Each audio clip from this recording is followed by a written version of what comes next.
战争发生时，虽然会有急救站及医院可以让一般民众进行治疗，不过战争时期受伤的人数一定会急速增加，此时也无法保证医疗药物的数量足够。假设你准备的药物已经用完了，你应该怎么办呢？如果你有机会可以取得一些药物，但你身边没有相关专业的医疗人员，那很大的几率只能先靠自己。这时候就需要了解药物内的基本成分，以及如何辨识药物，最好能够找到相似功能的药来缓解症状，在极端的情况下可以救自己一命。我们今天整理出常发生的症状，以及有哪些药品可以使用，提供给各位参考。如果你觉得我们的影片对你有帮助，欢迎按下喜欢并订阅我们的频道，或是使用超级感谢支持我们。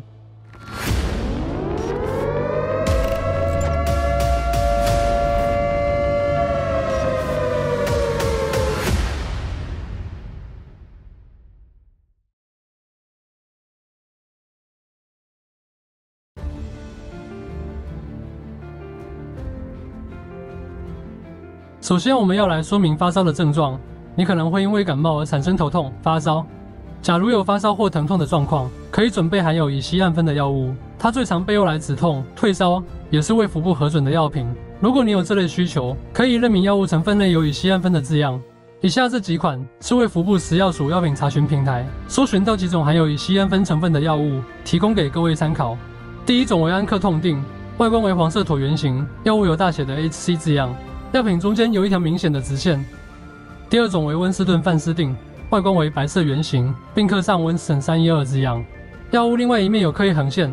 第三种为幸辉利克痛定，外观为白色椭圆形，药物有一条直线刻痕，且另一面有 Synfar 字样。第四种景田免乐定，外观为橘色圆形，药物表面有大写的 CT 字样，另一面则是一条明显的横线刻痕。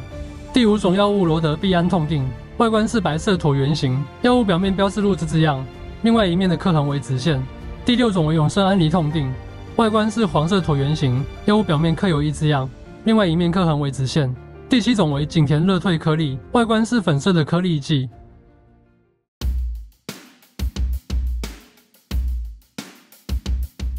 介绍完发烧止痛的症状以及药品后，我们还需要另外准备胃药。在避难过程中，可能会因为饮食而引发急性胃炎，导致行动困难。这时候就需要服用相关的药物来缓解症状。一般常见的胃药分为5种类型。第一种为制酸剂，利用钠、钙、镁、铝等金属离子的碱性特质来中和胃酸，缓解胃部症状。常见的成分有碳酸氢钠、碳酸钙、氢氧化镁、海藻酸钠以及细酸镁铝等。第二种类型主要是减少胃酸分泌，通常会利用氢离子帮浦抑制剂减少胃酸分泌。常见的药物有奈斯恩定，外观是粉红色的椭圆形锭，并刻上 AEE 字样，另一面则是标注剂量40公司。第二是的洗胃通缓释胶囊，外观为蓝色椭圆形胶囊，药物上有 TR 字样以及数字60的药品毫克量。第三为泰克胃通口溶定，外观是白色圆形，且药物上有许多小红点。最后一项是百益溃肠溶膜衣定，外观是粉黄色圆形锭，且标示英文字母 E 与数字243。第三种为组织胺受体阻断剂，药物有法马正膜衣定，外观是白色圆形锭，且在两面分别标记188以及 CCP 字样。它能抑制组织胺作用于胃壁细胞，减少胃壁细胞分泌胃酸。第四种为前列腺素，藉由抑制受刺激或是夜间发生的胃酸分泌，可降低胃酸的分泌量以及胃液的蛋白分解，并且增加重碳酸盐和黏液的分泌，以达到保护12指肠黏膜的效果。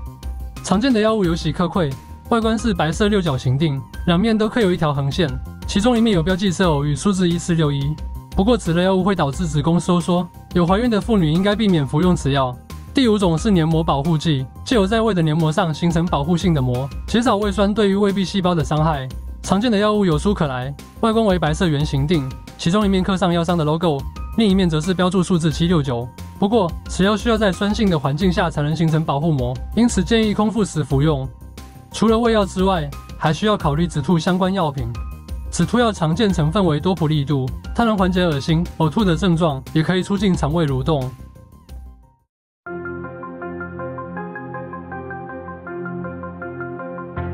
接下来是外伤。战争发生期间，可能有极大的几率会因为外力攻击而受伤。当你让伤口止血后，接下来才可以根据伤口做清洁，甚至用药。以下我们将以伤口的严重程度来介绍不同的药膏。当被蚊虫叮咬，会有皮肤红肿不适的症状，你可以准备曼秀雷敦，因为它的成分含有甲基水杨酸盐，具有止痛的作用。但也因为曼秀雷敦的成分内含有薄荷，具有清凉感以及刺激性，因此不太适合运用在有创面的伤口上。除了曼秀雷敦之外，最常见的外伤用药为优碘、白药水等。这2种药物适合用于一般小伤口或是较轻微的外伤。首先来说优碘，它的主要成分为聚微酮碘。当优碘中的无机碘释出后，会渗入微生物的细胞中，进而产生氧化反应，以此达到杀菌的效果。不过，皮肤的肉芽组织也可能会受到无机碘的破坏，因此优碘并不适合用在大面积的伤口上。